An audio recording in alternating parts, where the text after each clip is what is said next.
मंडळ आयोग माहिती का तुम्हाला? हो, मंडल आयोग माहिती आहे. काय मागासवर्गीय आयोगासंदर्भातला आयोग. केव्हा स्थापन झाला होता मंडळ आयोग? मंडल आयोग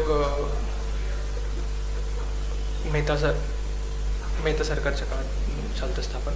मेहता सरकार म्हणजे 1977च्या काळात झालता आणि त्याचा अहवाल 1992च्या सुमारास झाला. SBC ला फॅसिलिटी मंडळ आयोगाने दिली का? नाही सर, हे फक्त SBC फक्त महाराष्ट्रात आहे. केंद्रामध्ये काय? केंद्रामध्ये OBC.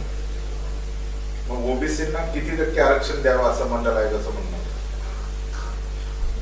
सर एक्झॅक्ट अहवाल नाही माहिती, त्यामुळे सांगू नाही शकत. एक्झॅक्ट अहवाल वाचला नाही, त्याच्यामुळे किती टक्के असं सांगू नाही शकत. 27% होतं का 23% होतं? चला पर्याय सर मोस्ट ऑफ 27% असेल, कारण 27% शिफारस घेतलेली.